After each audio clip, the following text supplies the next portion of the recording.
Welcome to this live edition of the Be Right Back podcast. Today we're talking all about the challenges of trying to get your dog over separation anxiety when you live in an apartment.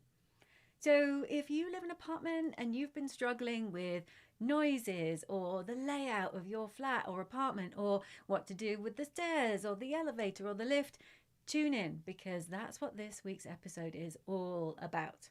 Plus, I'll be taking all your questions about anything to do with separation anxiety. So pop in the comments and say hi. Tell me where you are in the world. Tell me a bit about your dog, your dog's name, and your dog's breed. Meanwhile, let me just do a couple of things. Hold on while I try not to multitask because I am the world's worst multitasker. But also, if you're watching on replay, say hi to me if you're watching on replay. All right, let me do this. So, there we go. And we go to this one.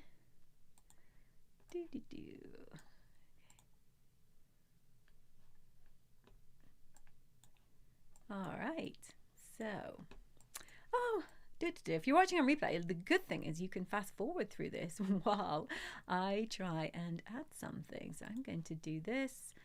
There we go. All right. There we go. All right. Ta-da, we're good. All right, so let me know where you are in the world if you're watching with your dog, and tell me your dog's name as well and your dog's breed. So this topic today came out of a question that I put to my audience, you might have answered, where I was asking people, look, what do you want me to cover in this live podcast? So you get to pick the topic. And that's exactly what I did. I asked people what topic they wanted me to cover. And this one was a really, really popular topic. And that's why we're covering it. I think the third in the episode. And so I'm going to talk about three big things today. We're going to talk about dealing with external noise, because that's often the absolute biggest deal when it comes to apartment living. We're going to talk about what you can do about kind of the layout and logistics outside your home. So corridors, elevators and lifts and stairs. And then we're going to talk about the pros and cons of what you can do with the layout inside your apartment. So those are the three things we're going to talk about. And I am just going to walk away from the camera for a second because I need to get some water. So don't go away. I'll be right back. Literally be right back.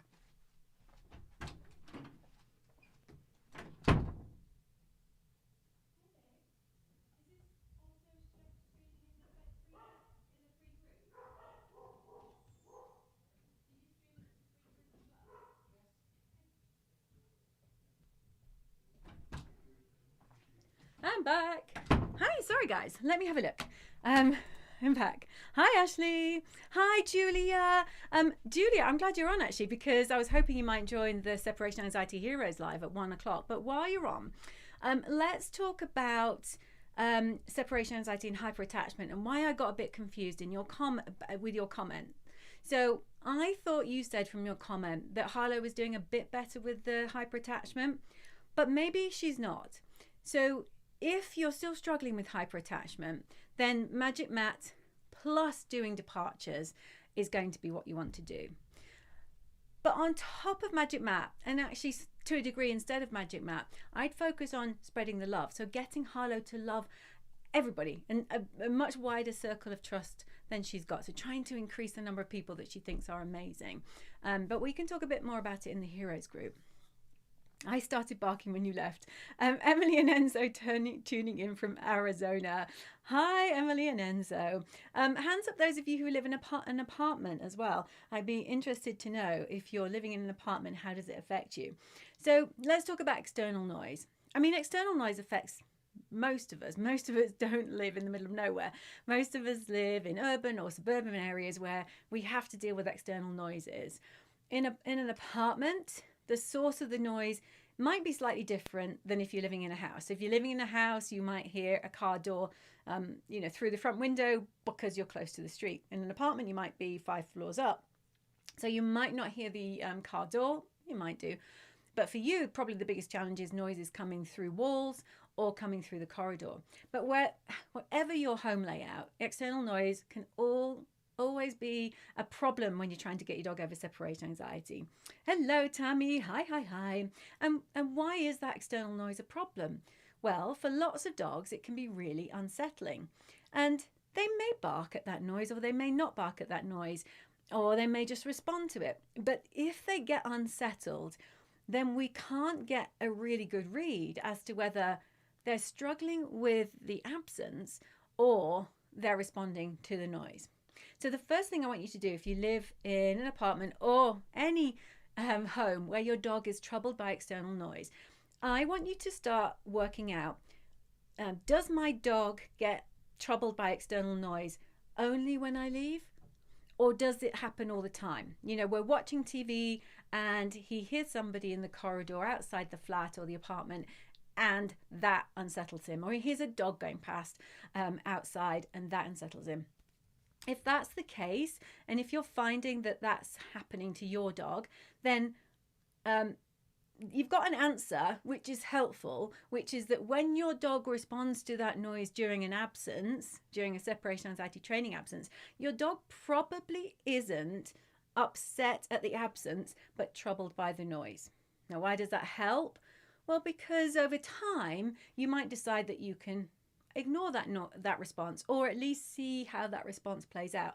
Because if you work with me, you'll know that I always say, when you get anything problematic, come back.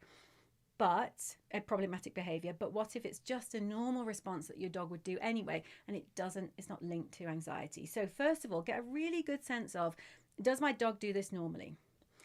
But whether your dog does it normally or not, sometimes even with dogs who bark all the time at noises outside, it just seems to trigger them worse when they're on their own. So we want to do our absolute utmost to try and block out the noise. And this is where we have to get really creative. And this is where it really depends on your setup. But here are the things that I've seen work over and over again. First of all, your biggest sources of noise coming into any home are windows, because windows are basically like two pieces of paper keeping the outside world from coming in, and any cracks under doors and doors themselves, so external doors. So think about those two points as the worst places for noises to come in. And then two things, let's try and keep your dog away from windows and doors.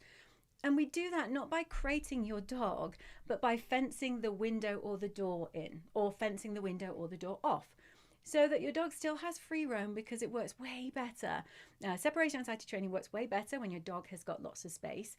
But if we want to block access to things that cause noises and cause trouble during absences, then think about fencing off those things. So restrict access to the window, restrict access to the door, so that your dog can't go right up to the door, stick their nose under and listen for what's going on. And then on top of physically keeping your dog away from the noise, we need to try and mask the noise. Now, when we do separation anxiety training, we talk about intensity, of turning the intensity of the thing that the dog doesn't like, alone time, down. And we do that by only doing the tiniest of steps and increasing the duration. Very hard to control the intensity of the noise that somebody else is making. And the only way that we can truly do that is by upping the noise inside the apartment or home, because this relates to being in a home too. So how? Well, I'm a really big fan of layering different noises. Some people like to put the TV on, some people like to put a fan on, some people like white, brown, yellow, pink noise. There's lots of different types of white noise type playlists that you can get. But I find most success when we combined all of those. It's almost like when we layer different noises, we help mask different sorts of sounds. And so we're kind of covering all the bases. So don't be worried about, just before you leave, if you're doing separation anxiety training, not if you're going to leave your dog to have a scary absence, but if you're doing training and your dog's going to be okay and under threshold, don't worry about putting on the TV or the radio, or putting on a white noise playlist on YouTube, or putting on your fan. By the way, I find most dogs don't love white noise. Or maybe it's just me, because it feels a bit high pitched. So I like brown noise, and you can find playlists for brown noise on YouTube, on Spotify, all sorts of places. It can really help as well, on top of having all those layers, put the noise the source of your noise, your internal noise that's going to mask external noise, put that close to where sounds come into your apartment. So put the fan close to the door, put the white noise machine near the window. Think about having noise where noise comes in. So you're meeting noise with noise, plus you're keeping your dog away. Let me say a few hellos. So I said hello to Tammy. Hi, Kelly and Gus in Florida. Hi, Maria and Charlie.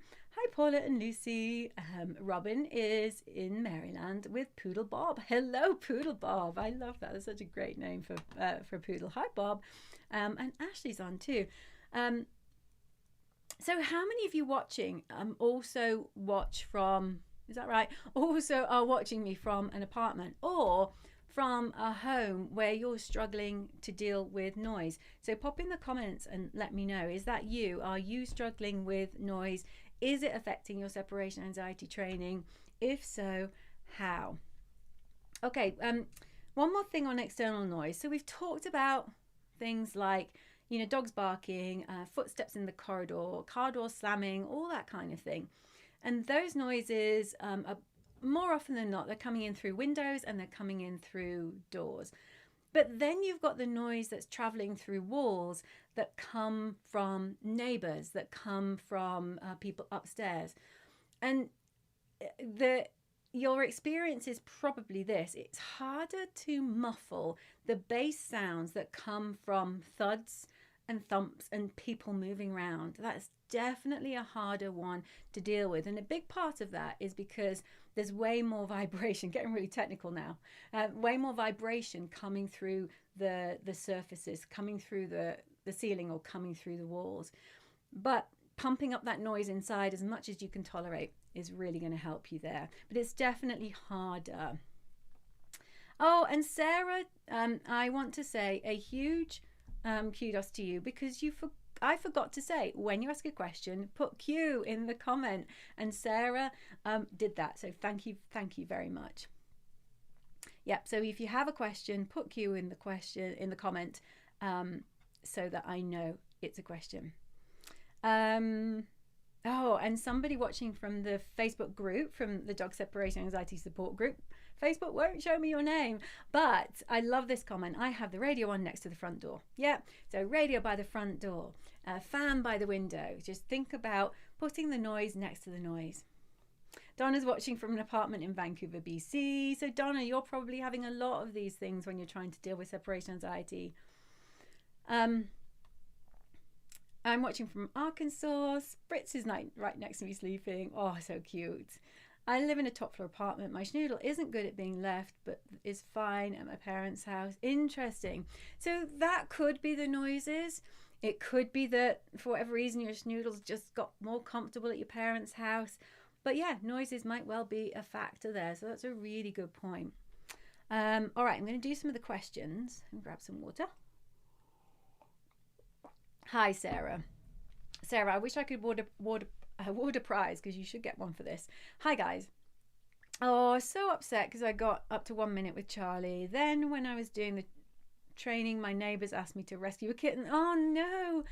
Charlie was with my flatmate, and he was barking and barking and barking while I rescued the kitten. Well, what can you do? I mean, you're doing a good deed. Today we tried to do the training again, and he wouldn't stay at all. What's the name of the support group on here? We're watching for an apartment. Sarah, it's Dog Separation Anxiety Support. So you can either type that in, or somebody might link to it in the comments, or might reply to your comment with it. But the main thing I want you to know, Sarah, is, first of all, you did what you had to do.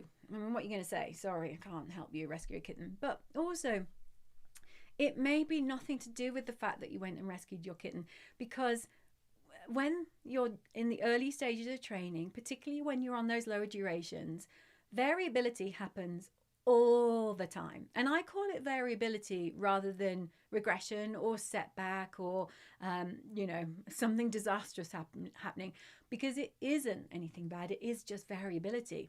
We might think, oh, a minute, my dog's got to a minute, but now it can only do a second. That's a huge difference. Well, not in your dog's head. And also think about it. Is a minute really different from 30 seconds to us? So it is on paper and the numbers are different, but the feel of it is probably not that different to your dog.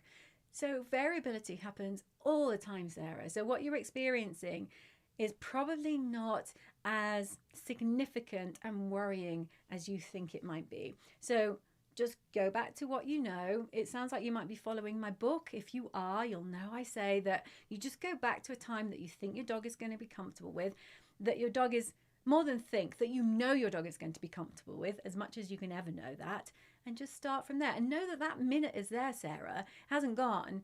Your dog just had an off day. Okay? So don't worry too much. It's easy for me to say because I see it all the time, but I do see it all the time. And I know that what you're experiencing is very, very normal, but also frustrating. So it's okay to feel frustrated.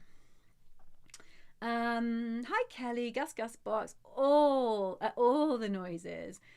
I'm in a house, he barks all the time, not just when he's alone. The noise bothers him all the time. So Kelly, I had a very similar experience with my dog, not my dog that had separation anxiety though, with my girl India, who is on the top of the bookcase, and just like you can just see her paws and her chin. So she would bark at anything and everything. And the problem there was that she would then set Percy off during absences. But she was a bit like your Gus. She would bark at anything and everything all of the time. So what we did with her was we had to live in a state where we had noise on all the time in the house, and noise that meant that she couldn't hear the outside. We kept her away from windows and doors. So, if we were sitting on a sofa that was by the window, we'd move and sit on the sofa that was on the other side of the room that wasn't right next to the window, and so on. So even just like a couple of feet here and there can really make a difference. And we just worked on it all the time, so that she reduced her sensitivity to outside noises. And the biggest thing you can do is reduce the volume of the outside noise, but you have to work on it all of the time, because if you have an hour where they can hear stuff outside, that sensitization comes back again.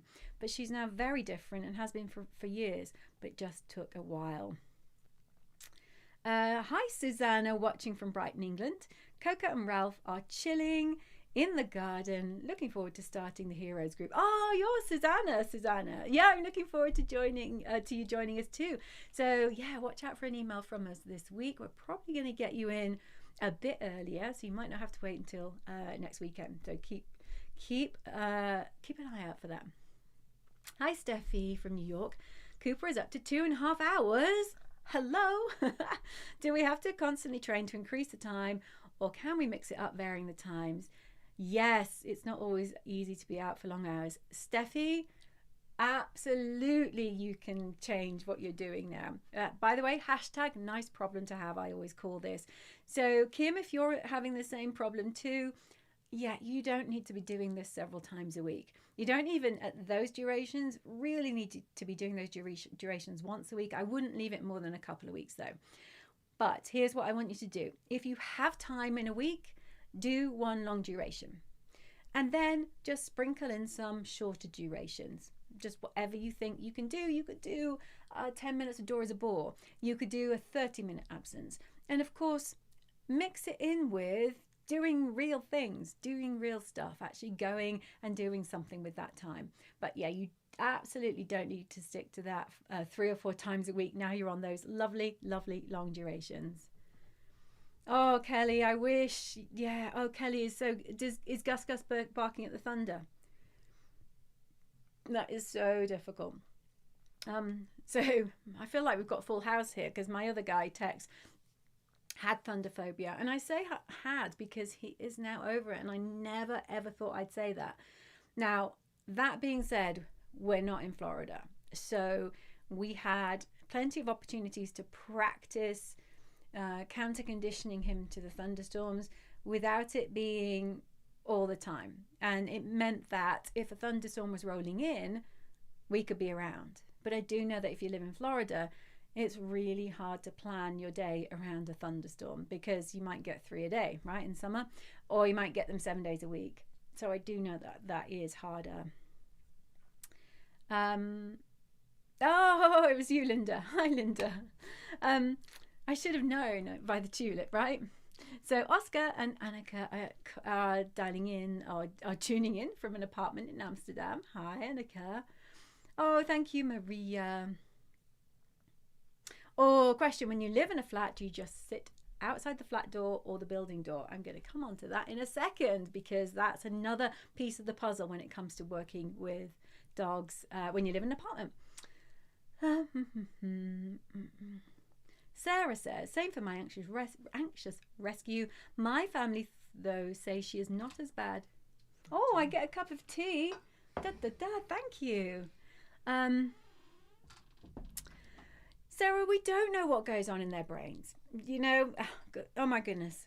Life would be so much easier for all of us if we could just get in their heads or get them to tell us what's going on. It could be many things that's driving that behavior, that's motivating that behavior of being worried when you're not gone. My guess is more likely, so we don't know why she's more trouble when you leave. We just know that she is. And so that's what we're going to work with. We're going to work with or work on the fact that she's more troubled when you leave. Sarah, is she more, is it just you? What if other people leave? What if you stay with her and somebody else leaves? I'm just going to get a sense of, is she just hyper attached to you? Because I think that's what's going on. I think she's hyper attached to you. Or is it people leaving generally? Hi, Peyton and Jen. Question. Peyton now lays under the kitchen table in the mornings when I leave for work and won't come out to go into the bedroom with hubby. This is her chilling spot when we eat dinner and play cards as well as duration training. Should I be concerned that she's resistant to listening to me to go into the bedroom when I'm leaving her with hubby at 5 a.m? Or will leaving her out and free be more supportive of her training? Oh, Jennifer, I am 100%, 100 and whatever percent in favor of giving dogs choice, in letting them control their environment, especially when it sounds like here she's saying, I actually find this spot really quite nice. I know what you're probably thinking. I'd much rather she was in with hubby. She'd probably be, wouldn't it be nicer if she was in there and she was curled up? But she's decided that, being under the table suits her. So dogs don't get a lot of choice in life. So I really like you thinking this through. And I agree with you that leaving her out is the right thing to do. Will it help the training? Who knows? But it will definitely be good for her to have the choice, because they don't get a lot of choice. So you giving that to her is wonderful.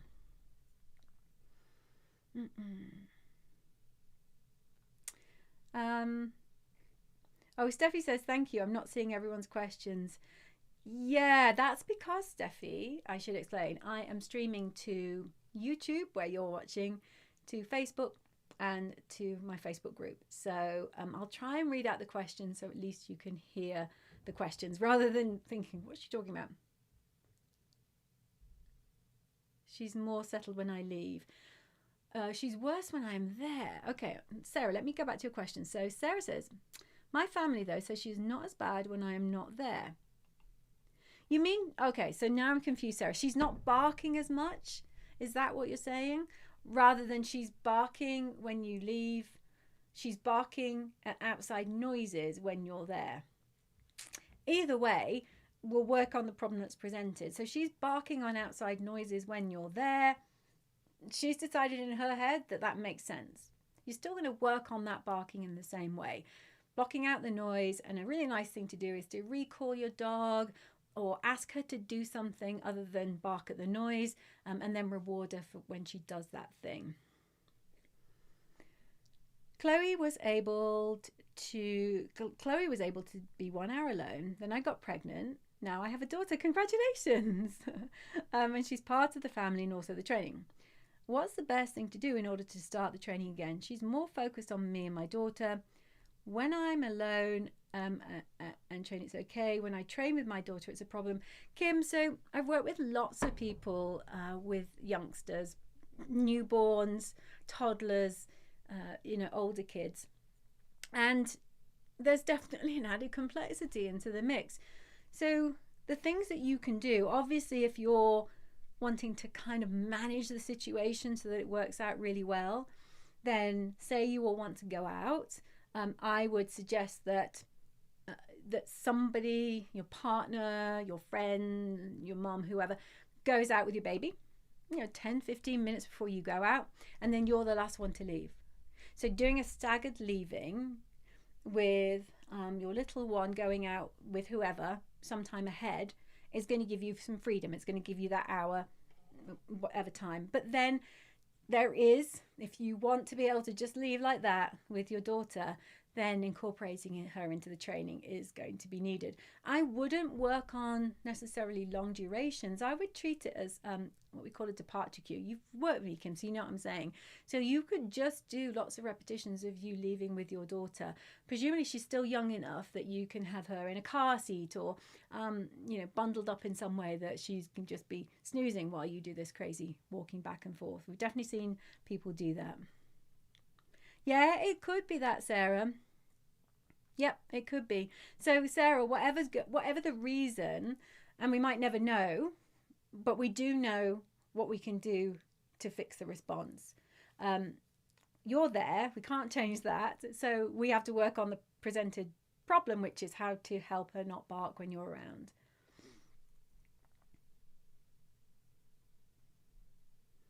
Oh, Jennifer, okay. All right, I see. I've left her out the last few days. Hubby says she gets into playing in the living room and then he can't sleep. I thought this was a good sign because it's independence on her behalf. Maybe the body slam she gives him when she runs through the house and jumps into bed is just something we teach her to be more gentle with. Yeah, maybe. Okay, I can see his point. But yeah, she sounds really chill about the whole thing. You've gone, I'm just going to have a bit of fun. So that's a positive. All right, let's talk about outside of your apartment now. So not noises, but just like what goes on the other side of your door. So if you're living in an apartment, chances are your front door opens up into a hallway, a corridor, and that can add a different dimension to when we do the training. In some ways, it doesn't make a difference because when you first start training, you can't go very far. So you don't need to be going outside. So even if you live in a house, I'm not going to get you to go out of the gate and walk down the street. So when you first start training, I think Steffi asked me this question, hanging outside the door, perfectly fine. So if that's what you're doing right now and you're just stood on the other side of the door, whether that's in the hallway of your apartment block or whether that's outside your house on the street, that is fine. And don't overthink it. It's fine to be there. The plus side, if you're in an apartment, is you're not going to be worried about, is it raining today or is it snowing or is it 40 degrees? Because you're going to be on the other side of the door. Ultimately, though, you do want to move away from that door. And the biggest factors there that are going to affect you are going to be whether you have to go down in an elevator or a lift, whether you need to go down in stairs. And also on top of that, go down on stairs, not in stairs. And on top of that, do elevator sounds that aren't caused by you or stairwells opening that isn't you but a neighbour coming home. Do those noises affect your dog even though it's not you? So don't worry too much about hanging outside the main door, your front door for now.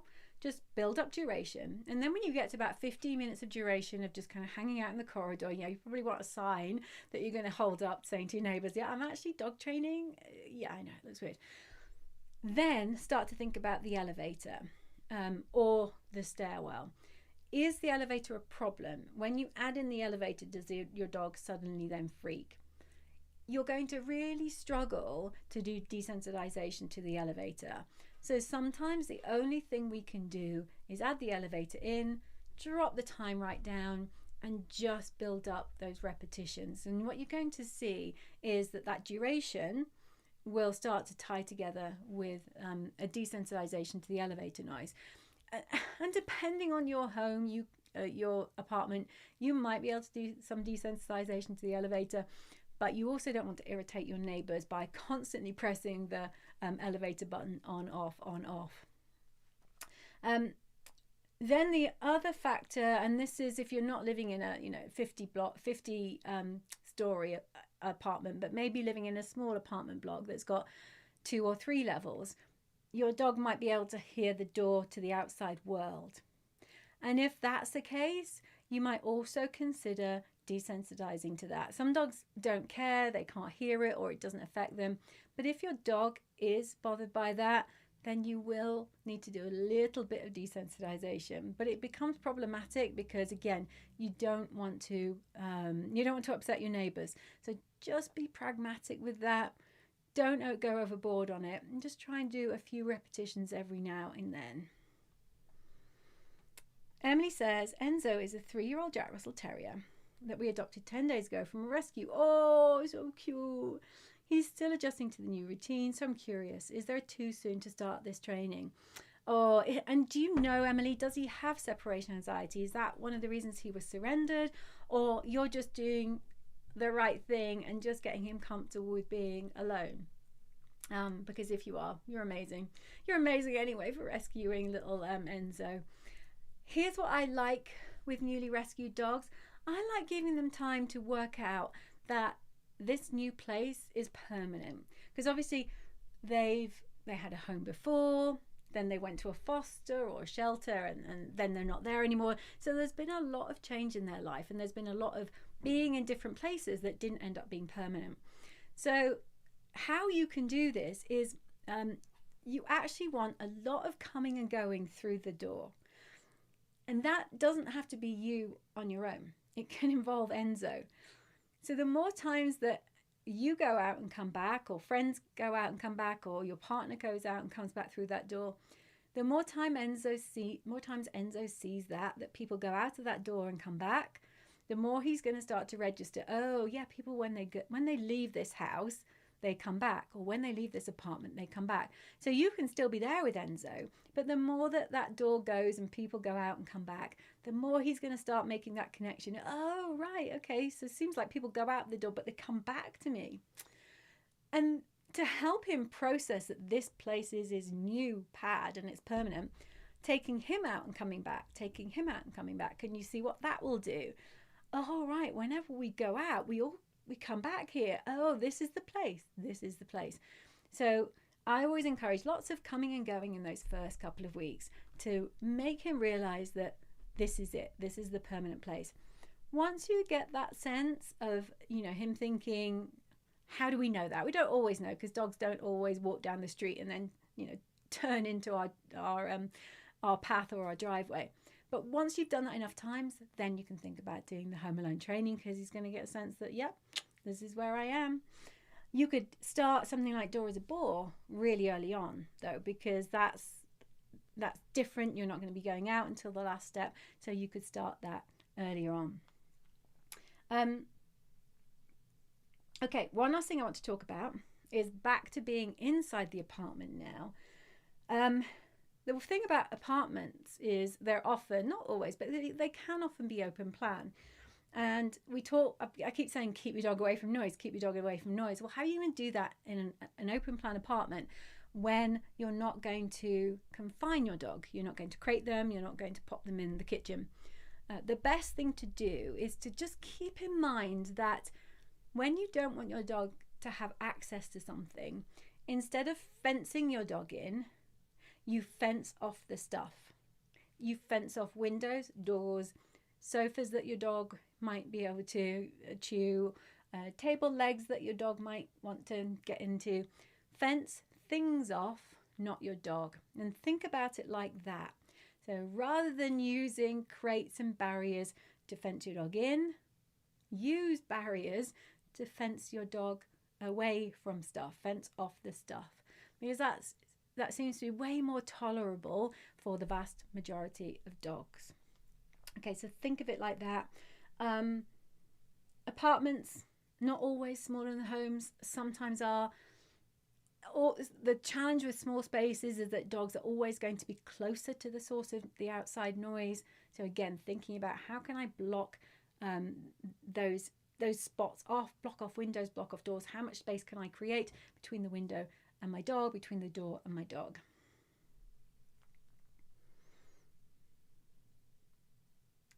He gets very upset when my boyfriend leaves, even though I'm home, says Emily. So Emily, what you could do when your boyfriend leaves is just have a party. I mean, with Enzo. I don't, that's what I'm talking about. I'm not talking about a housewarming party for Enzo. I'm talking just you and Enzo have a party. So make it a chicken or a hot dog or a beef burger party, and just make it amazing so that when your boyfriend goes out, Enzo starts to go, oh, I love it when he goes out, because when he goes out, amazing stuff happens. So I say no food in separation anxiety training, but when you have a dog who gets upset when somebody leaves, but they stay with somebody else, that somebody else can get food going. So that's what I would suggest that you do now as well. All right. So I know it's a holiday in lots of parts of the world today, lots of parts of the world. So I'm just going to go back through the questions to make sure I've got them all.